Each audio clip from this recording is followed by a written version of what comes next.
All right. Hi, this is William Ramsey. Welcome to William Ramsey Investigates. On tonight's show, I have a very special guest. He comes to us from the UK. His name is Ross King, and he just published an excellent book I highly recommend.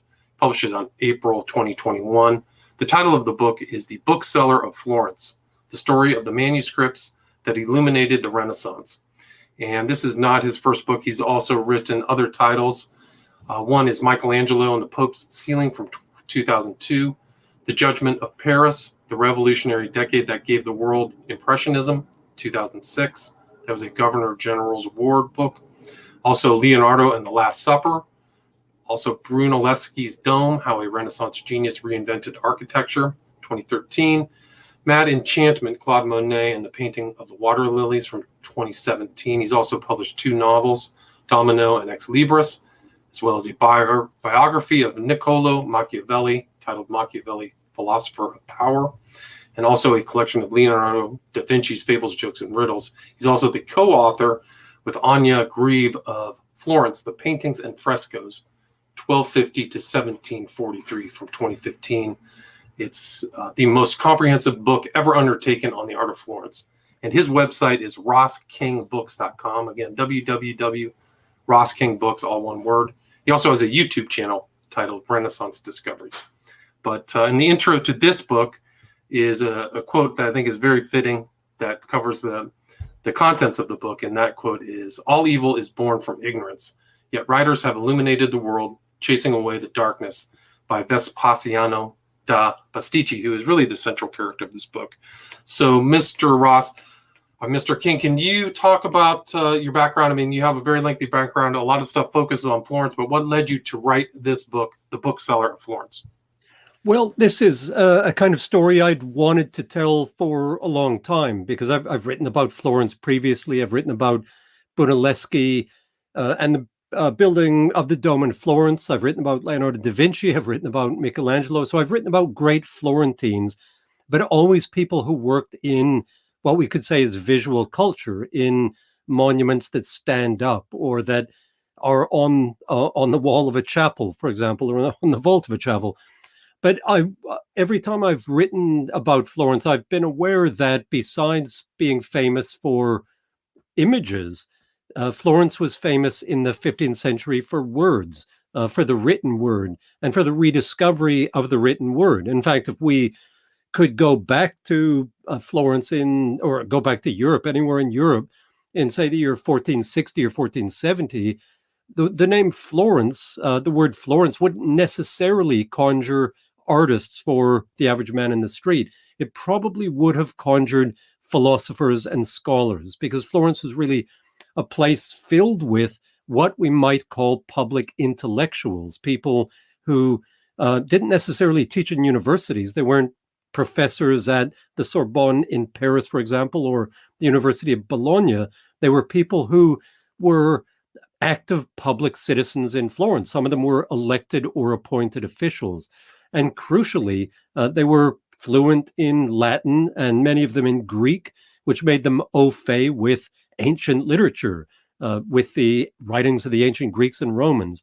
And the Florentines are the ones who recovered these writings, or at least if you were lucky enough, or if you were assiduous enough to be able to find an ancient manuscript written by an ancient Roman, which had somehow survived the centuries and was now in a northern France library or library in Germany, what you would do with it would be to take it to Florence, because that's where you would be paid for it, and that's where people would pay attention to it, because of the fact that, you read that quote from Vespasiano, William, and that's what they genuinely believed, that writers could illuminate the world, and that they could make a better society. They could educate their children better. They could rule themselves better politically and conduct more judicious wars if they simply had the knowledge that writers in general, and ancient writers in particular, had left to the world, but which sadly had been lost for centuries.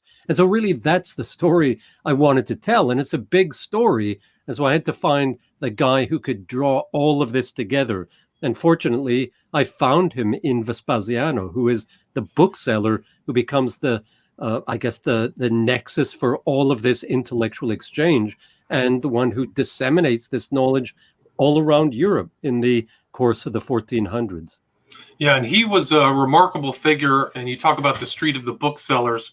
And so Vespasiano, he started very early and had very incredible contacts. I found that really surprising about his life. But can you talk about what the life of a bookmaker was, not just a bookseller, but a bookmaker at that time in the 15th century in Florence? Sure, sure. A bookseller was a bookmaker. Vespasiano, as a bookseller, he had a shop. The building still exists today. It's next to the Bargello in Florence, which some people might know from, if you've been to Florence, in all likelihood, you've been to the Bargello, the great sculpture museum. His shop was right across the street from it, just to the north of it.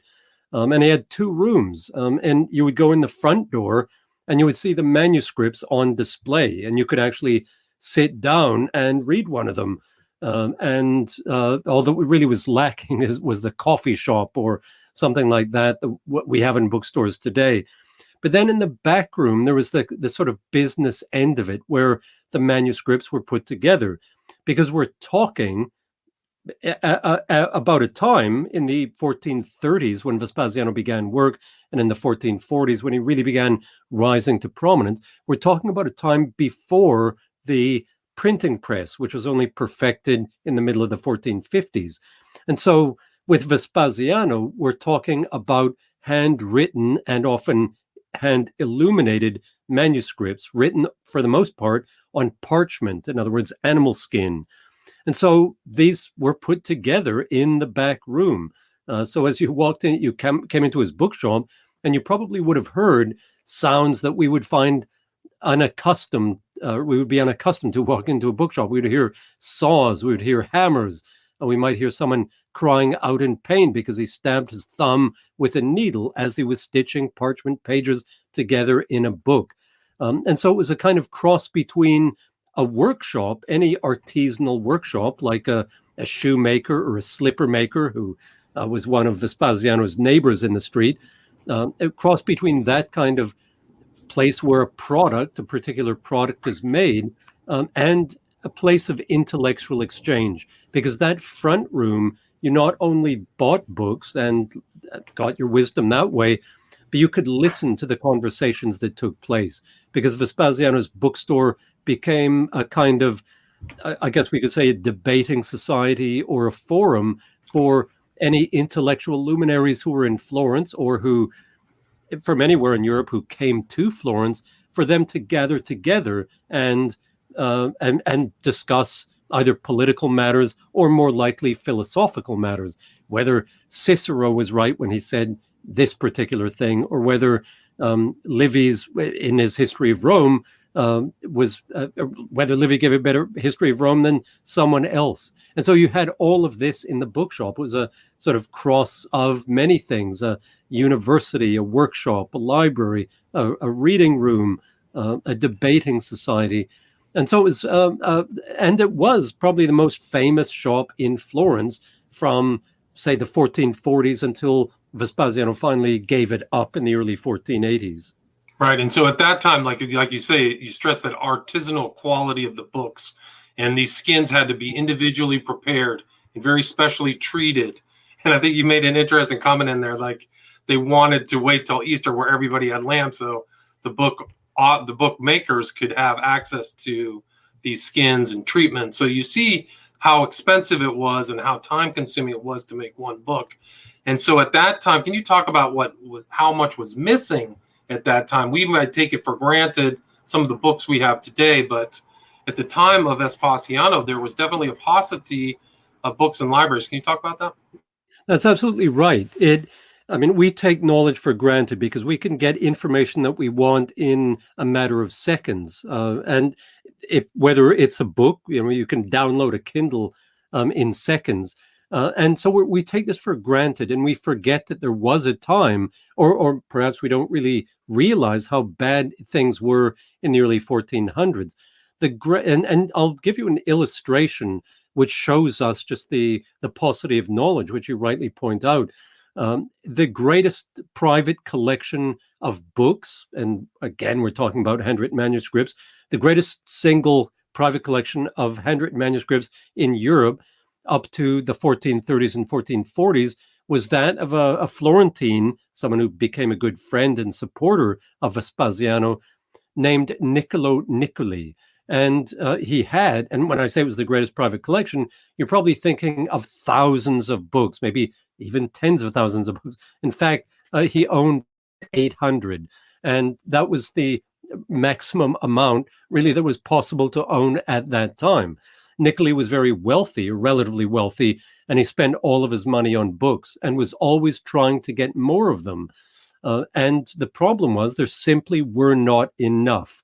And if you wanted a copy of, for example, Pliny the Elder's Natural History, probably one of the most famous and popular books from ancient Rome. Pliny was the guy who died in the explosion of Vesuvius in 79 AD. And this was a huge book, very popular. In Florence, a scholar in the 1450s and 1460s wanted to do a new edition of it. And so he tried to find every single copy of it that he could find, and he could get only a small handful of them. And so the knowledge was scarce. Books were extremely thin on the ground at this particular point. And so this is the gap into which someone like Vespasiano is trying to step.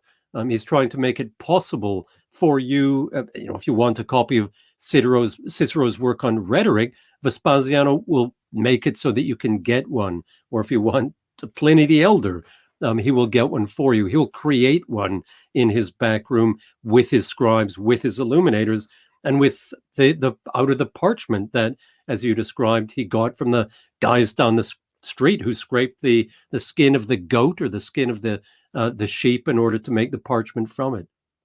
And so you had this, and he had all of these benefactors or wealthy people. At the start, can you talk about how their interest in this? I mean, you call it the rinascita is a word that I hadn't used before, the Italian word like rebirth. Can you talk about how these wealthy people, this was an aspect of their prominence is to have these libraries and to read those old manuscripts? Sure. Well, in the first place, in some ways, it's a mystery how exactly Vespasiano rose up so quickly, because as you pointed out, he started young. He went to work at the age of 11. So he had what might have seemed like a very poor or very limited education. And at the age of 11, he went into the bookshop of this guy named Michele Guarducci, the one next to the Bargello that he eventually would take over. But clearly he impressed people with his knowledge and with his willingness to learn. One of the things that makes Florence special, I think, in the 1400s is that it was a sort of a case of cometh the hour, cometh the man, or cometh the man, cometh the hour. And you get these discoveries of people who maybe in another city would not have had the freedom and chance to do what they did. And so Vespasiano he comes to the right place at the right time. It's Florence, it's early 1434. He's 11 years old, and he gets a job in a bookshop, and very quickly is talent spotted. The Florentines seem to have a good nose for talent, and once they saw it, they promoted it. And so people like Niccolo Niccoli, this great manuscript collector, even though Niccoli was in his 60s at this point, really became a kind of benefactor of him, and I think gave him access to his books. Or as Vespasiano says, he got access to Niccoli's books and was allowed to read them and sort of self-educate. And he also had the benefit of all of the discussions taking place in Florence. So he rose up very quickly to, I guess, rather grand intellectual heights as well as commercial heights. And speaking of the commercial heights, he then began dealing with the people that you mentioned, William, these very powerful, wealthy and powerful people around Italy, and in fact, beyond the Italian borders into Northern Europe, to England, places like that, where these patrons buy books from him, or they know that if they want a book, the place to go for it is Vespasiano da Bisticci in Florence. And so they send their agents there or sometimes go themselves. And so there are people such as 3 generations of the Medici family in Florence. Cosimo, the sort of founder of the political dynasty who becomes a benefactor of him, has him do a lot of work for him, and then becomes very close friends with him. And then he works for Piero and Giovanni de' Medici, the sons of Cosimo, and even greater book collectors than Cosimo. And then, of course, for the son of Piero de' Medici and the grandson of Cosimo, Lorenzo the Magnificent. And he works for him. But he also worked for 3 generations of the kings of Naples. He worked for Pope Nicholas V, who, as Tommaso Parentuccelli, before he got himself elected Pope, was one of his best friends. And so he had all of these very powerful supporters, very wealthy, and often, and this is one thing I'll say about them, because one of the interesting things, one of the things I enjoyed writing about, I have to say, from the safe distance of 400 or 600 years, is what exactly these guys were like. Many of them, the kings of Naples, for example, or Federico de Montefeltro, who was perhaps his best client of all, the Duke of Urbino. And they conform to a kind of typical Renaissance type, which is someone who is extremely refined culturally, who's fluent in Latin, and who loves reading ancient literature, loves reading about ancient battles and ancient philosophy. And yet, along with that refinement, has a streak of absolutely murderous savagery, because there is no way of tiptoeing around the fact that Vespasiano's clients were some of the wealthiest and most powerful, and yet also some of the most reprehensible people in Europe at that time. And in many cases, they were trying to kill each other on the battlefield or through assassinations.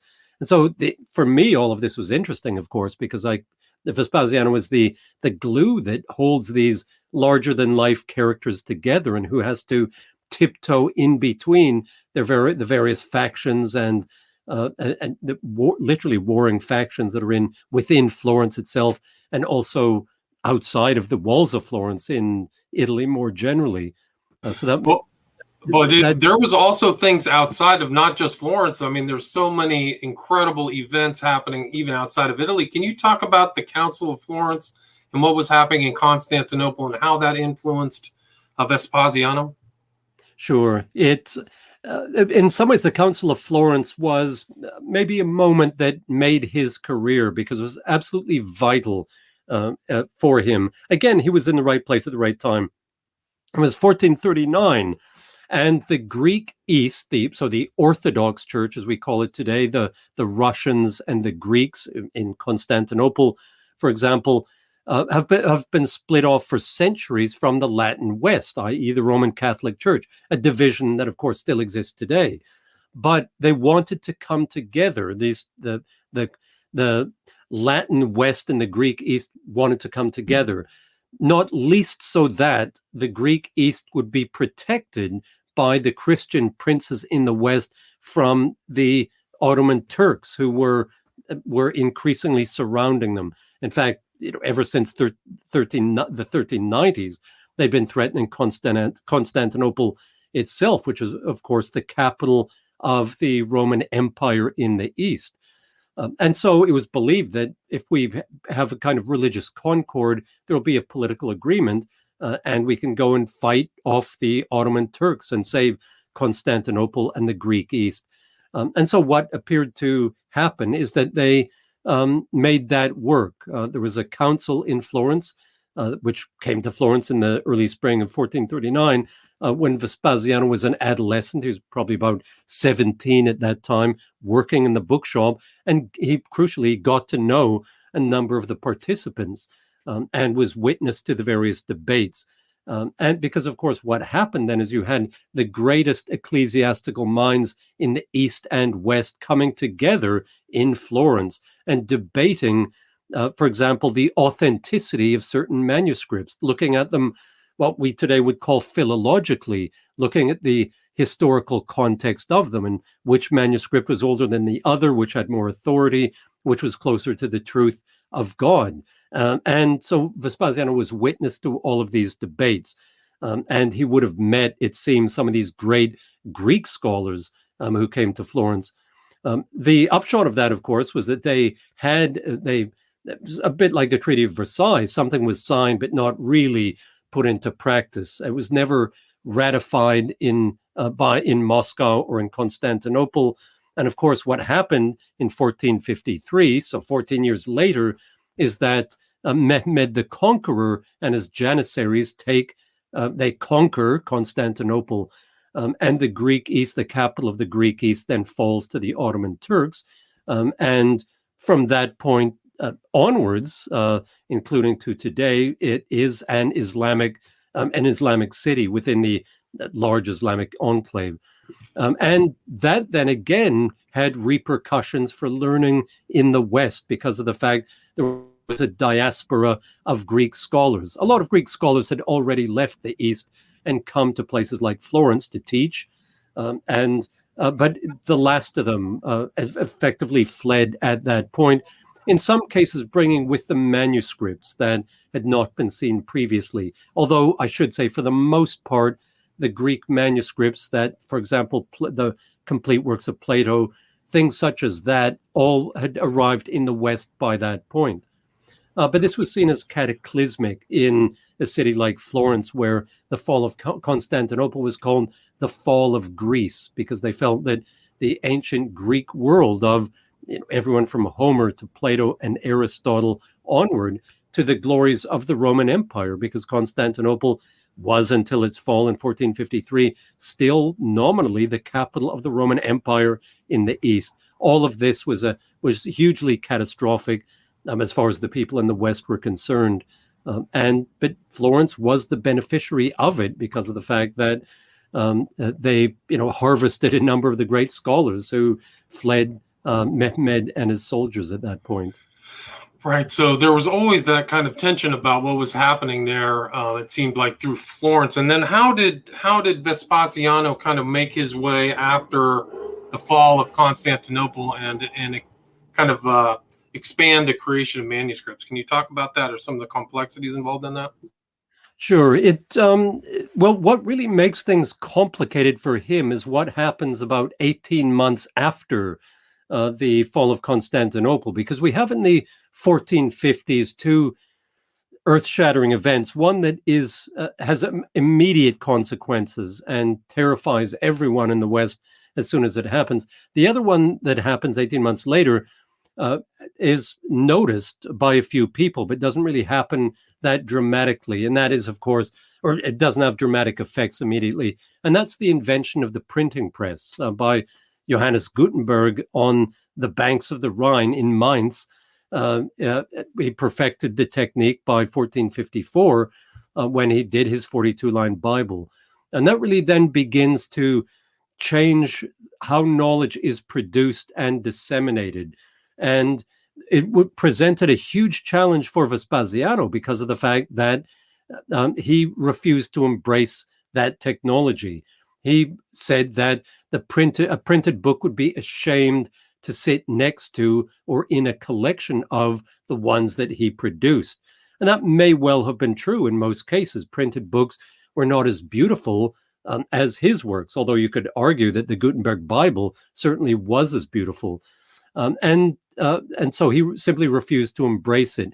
But one of the things I'll say about the printing press is too often we do look at it as a huge shockwave that reverberates across Europe. But in fact, it had a very, very slow, there was almost a gestational period for 2 decades, because Gutenberg, for obvious reasons, did not want the secret of the printing press to get out. And he didn't want everyone to be able to do what he was capable of doing. And so the knowledge spread very slowly. And it wasn't until 1465 or 66 that the first book was printed in Italy. And then there was only one printer who happened to be German, or a pair of Germans. And it wasn't really then until the 1470s, the latter half of the 1470s, that the printing press began to challenge Vespasiano, and in fact, anyone who was producing manuscripts, because people finally figured out how to make the printing press work commercially. Vespasiano could make his business work because you would come to him and ask him for a manuscript, and he would produce it, and it'd be like any other product that you bought. But with the printing press, a third party has to come in between the buyer and the producer, and that's the capitalist, someone with the startup funds to give to the printer so he or she, because there were some female printers at this time, could finance what they were doing. And so there is a shift in the way knowledge is produced, but it's not immediate, and it's really the work of decades rather than a couple of weeks or a couple of months. And so then you had this kind of thing. I mean, he was kind of right there at the right time, right there at the creation of the manuscripts. So Gutenberg, can you talk about how people, I mean, you talk about some of these characters from England and Hungary and how they came to Florence to get their manuscripts. They were trying, so this whole kind of cultural foment was taking place. Can you talk about the influences of the Florentine manuscripts all over the world, or how they got distributed? Sure, you're right that people, probably the greatest literary figure of Hungary in the 1400s was a guy named Janus Pannonius, and he became a very good friend of Vespasiano. And as soon as he had a huge reputation as a poet and scholar. And Vespasiano said he was the greatest classical scholar in Italy at that time. And when Pannonius came to Florence, knowing that this is where he had to come to get the books that he wanted, he went straight to Vespasiano's shop because he knew, A, that he could get the books there, or at least order them, and B, that Vespasiano could introduce him to everyone. And that we see this happening repeatedly in the 1400s. In some cases, we just have Vespasiano's word for it. He says about how all these people beat a track to his door, but other people do confirm this. Anyone who coming to Florence often made their way, first of all, to his shop, so they could effect an introduction for you, as well as giving you books. So yes, what he was doing then was spreading what we would call the ideas of the Renaissance. So he was part of what we today would call a humanist project of spreading the wisdom of ancient Greece and Rome across borders and across the centuries. Just to give one example, probably the greatest intellectual feat of the 1400s took place in Florence, and that was the rediscovery and then ultimately the dissemination through its translation of the complete works of Plato. And it seems strange to us that there was a time when Plato was virtually unknown in the West. But if we went back to the year 1400 or 1396, to be more precise, almost no one knew about Plato. No one had read the Republic. Most educated people probably had not even heard of it. But what the Florentines became determined to do, and Cosimo de' Medici played a huge role in this, was to recover the wisdom of Plato, because they knew about Plato through Aristotle, whose works they did have, and other writers who deferred to Plato. So they knew he was a great thinker, but they knew almost nothing of what he said firsthand. They just had 4 of his 36 dialogues, and they were translated. 2 of them were fragmentary, and all 4 of them were translated very badly a couple of centuries earlier from Greek into Latin. And the Latin was very poor, and everyone knew that these were not good translations. So the Florentines recovered, and this happened at the Council of Florence. A Greek manuscript of the complete works of Plato came into the hands of Cosimo de' Medici, and then he found a translator for it, a man named Marsilio Ficino. And in many ways, the rest becomes history, because Ficino then presents Plato to the world. And one of the first people to make a copy of Ficino's translation was Vespasiano, who made one for the greatest library in Italy at that time, which was the library in Urbino, which was ruled by Federigo da Montefeltro, this sort of captain, this warrior who was also, as I said, a great scholar. And so Vespasiano played his part in disseminating the wisdom of Plato. It's actually pretty fascinating because you show in the book these guys like Cosimo and Monteforte, or whatever his name. People are reading them the books. So there's like a guy. I think that you mentioned that Medici had a guy he paid to just read him books while he was not feeling well. They were all ill all the time. Yeah, pretty fascinating. That's right. With Federigo da Montefeltro, he had 5 people at his court whose sole job was to read aloud to him. So he could go about his business. He could be on horseback, He could be on his tent the night before a battle, and he had people who, in a kind of relay, read works to him, read him the works from Livy's History of Rome, for example, to inspire him to great heroics on the battlefield on the following day, or to explain Roman military strategy to him. So yes, I mean, one of the great, I've talked about and you mentioned the paucity of books at this time, but one of the rewarding things about looking at these people is their hunger for knowledge. They were desperate to find these works, and if they caught wind of the possibility of a book, one of these long lost works that they wanted, something like Cicero on the Republic, a work that they knew had existed, but no one had seen for probably 1,000 years. If they heard about a book like this, they would spare no expense. They would send these manuscript hunters to ransack the library and try to find it and bring it back. And if it was brought back, if it was saved, it was saved for all time, because the Florentines then made multiple copies of it. And so they're responsible for, not just for Plato, for recovering Plato for us, but for recovering a lot of writers such as Quintilian, Lucretius, and so forth. People who may well have been completely, who had dropped off the radar of history until they were brought back on by the Florentine manuscript hunters and their patrons, people like Cosimo and Vespasiano. Yeah, I was surprised that so many manuscripts were outside of Italy. You mentioned France, Germany, Switzerland. This guy Poggio found Quintilian's Instituto Oratoria. So they're finding these things and really salvaging the history, real history that people take for granted, or I do at least. Yeah. And it's interesting how that happened, because we might think today that if you were looking for the works of the ancient Romans, for the poetry of Virgil, or the political writings or the rhetorical writings of Cicero or Quintilian, guys who lived in ancient Rome, you're going to find these in Rome somewhere, or at least somewhere in Italy. But in fact, everything that had existed in Italy probably had been mostly found by that point, but they still had these huge gaps. And the reason it moved elsewhere is because of the Lombard invasions of Italy that began at the end of the 6th century. And the Lombards were the last of the barbarians, but they were the ones who stayed in Italy. They didn't just invade and retreat, they stayed. And as scholars of the day wrote, scholars of let's say the 7th century, all knowledge fled Italy, they said. And of course, learned men left with their manuscripts, and they went to places like Ireland, the north of England, Scotland, the island of Lindisfarne, off the east coast of England.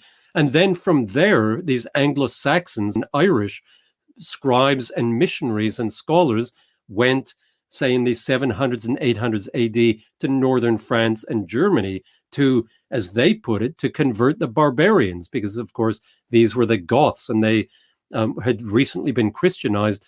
And so the Anglo-Saxons and people like that, people like Willibrord or St. Columban went to northern France and Germany, and they founded libraries there. And that's why you find, these great finds of the 1300s and 1400s are made in monastery libraries, often founded by people like Willibrord or St. Columban or their followers.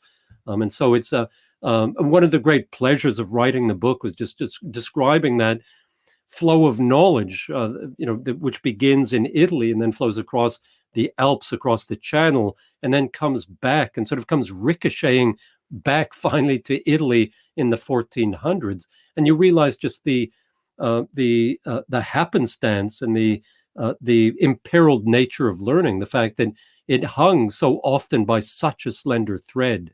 And you have to admire these heroic Indiana Jones type figures who go out and cross the Alps and try to deal with the monks and say, let us into your library, and can I copy this manuscript, please? And finally give us back someone who otherwise would have been completely lost to history, because, of course, many of the books they found were hundreds of years old and were on the point of perishing by the time Poggio Bracciolini or people like that discovered them.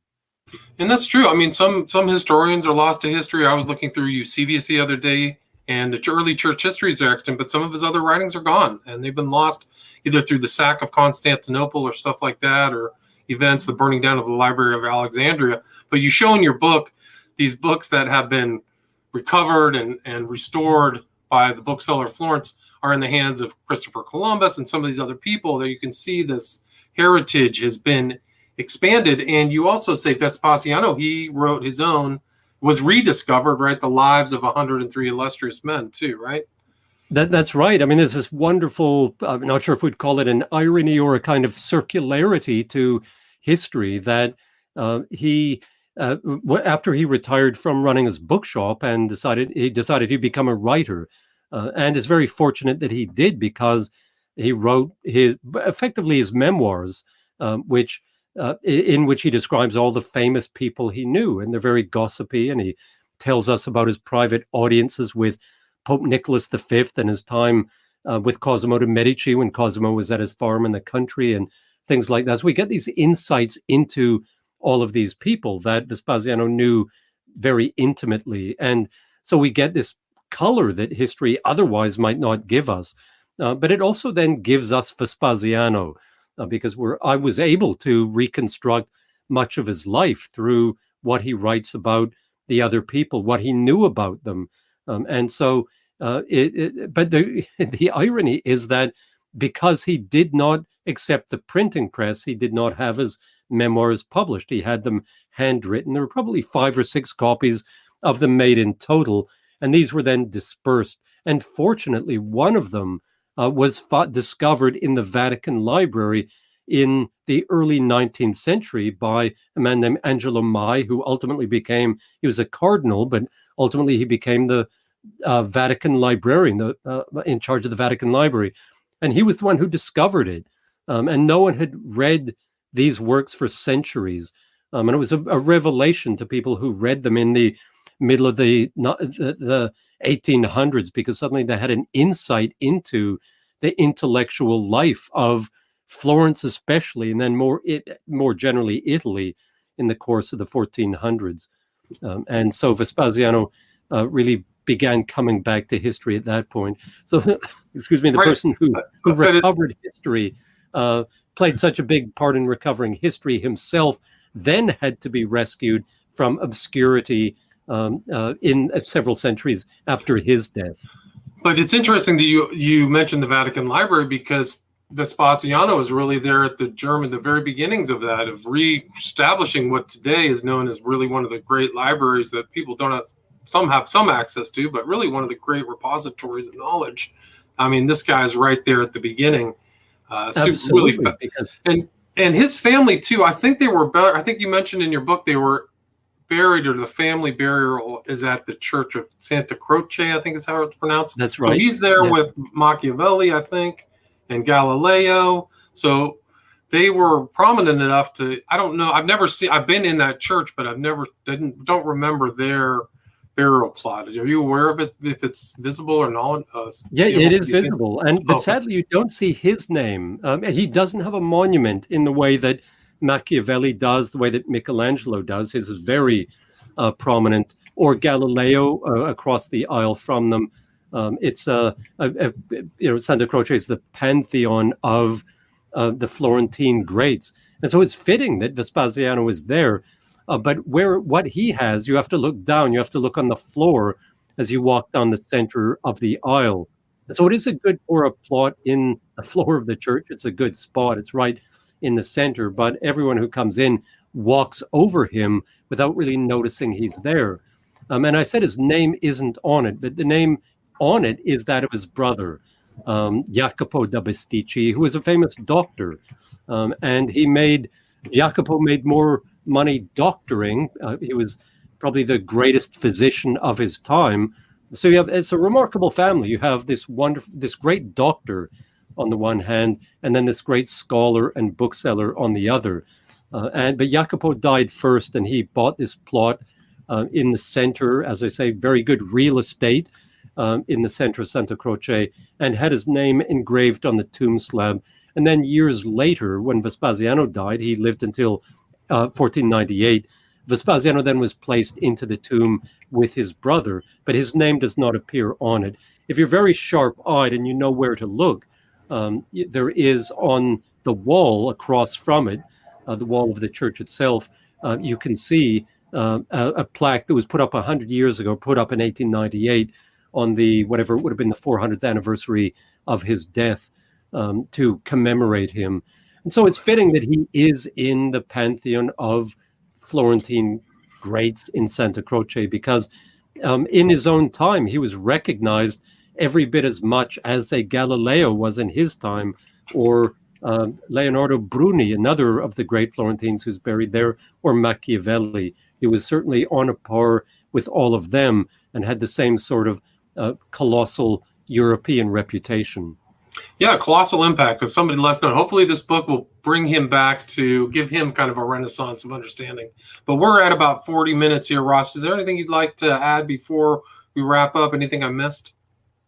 I don't think so. I think we've covered a lot of bases. The book was meant to be panoramic, that I wanted to sort of, most of my books cover maybe 8, 10, 12 years in the life of an artist. And in this one, it's sort of a biography of sorts of Vespasiano, but it's meant to be more than that also. It's a history of Florence in what Vespasiano himself called its golden age, the period running from the 1430s to the 1490s. So I really it's a history of Florence from Cosimo de' Medici until Girolamo Savonarola, the Dominican friar who takes over Florence towards the end of the century.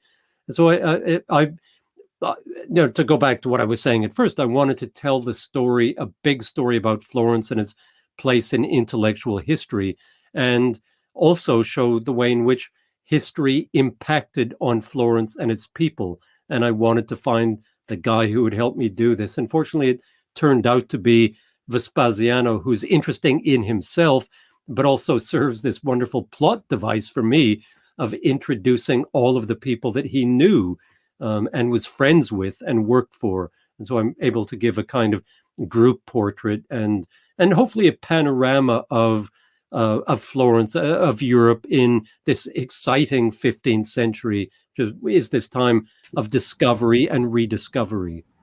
Yeah, it's a terrific book. I really highly recommend this. And I think you really succeeded in seeing that panoramic view of Europe at that time, and Florence as well. Where's the best place to buy it? Is it Amazon, or is it on your website, roskingbooks.com? Or I don't sell it from the website, but you can get it from Amazon. You can get it from your local bookstore, especially a good independent bookstore. They've been very supportive of me, both with this book and in the past. So Amazon's great. I love it. I order all the things from it all the time. But don't forget that there's nothing quite like a bookshop. And Vespasiano is one of the things the book allowed me to do is give a love letter to Florence and a love letter to booksellers. And so, yes, pop out to your local independent and tell them to find Ross King's Bookseller of Florence for you. Awesome. And again, the title of the book is The Bookseller of Florence, The Study of the Manuscripts That Illuminated the Renaissance by Ross King, published April 2021. Ross King, thank you so much. My pleasure. Thank you.